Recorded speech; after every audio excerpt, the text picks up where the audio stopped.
I'm not playing babysitter for a woman I hate. I was 2 when my parents divorced, and life became a juggling act between 2 homes.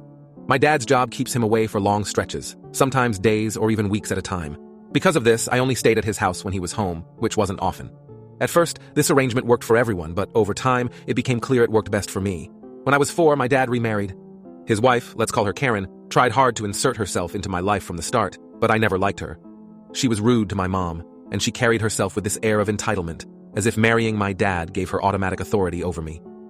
She seemed to think she was supposed to be a mother figure, but I didn't see her that way, not even close. Things hit a low point when Karen tried to get the court to force me to stay at my dad's house with her even when he wasn't there. I guess she thought it would make us bond or something. Thankfully, my mom in the court saw right through her.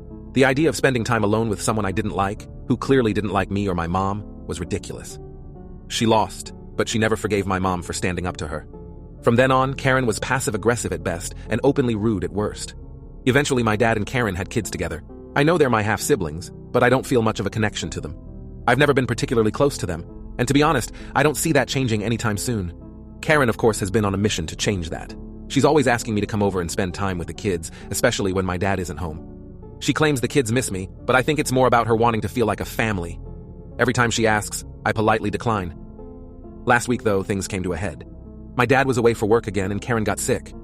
To make matters worse, her kids were either sick too or climbing the walls from being stuck in the house. Desperate, she called me and asked if I could come over to help out for a while. She didn't even bother pretending it was about the kids missing me this time. She just needed backup. I didn't hesitate. I told her no. Not long after, my dad called me and he was furious. He said I was being selfish and accused me of being a bad son. He pointed out that Karen doesn't have much family support and that my grandparents don't like her either, leaving her with no one else to call. He said I was the only person she could turn to and that I should have stepped up. When he was done ranting, I calmly told him, that's not my problem. That only made him angrier. He started going on about how family helps family and how disappointed he was in me. I let him talk, but I didn't budge. The way I see it, Karen isn't my family.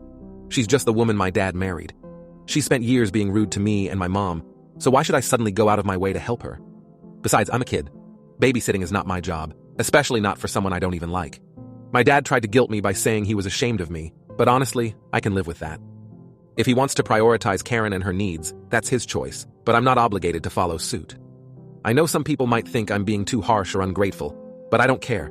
Karen has had plenty of chances to build a better relationship with me, and she's blown every single one of them. Now when she needs help, she expects me to drop everything for her? No thanks. At the end of the day, I have boundaries, and I'm not going to let anyone guilt me into crossing them. If Karen needs help, she can figure it out herself, or maybe she can call my dad and ask him why he married her in the first place.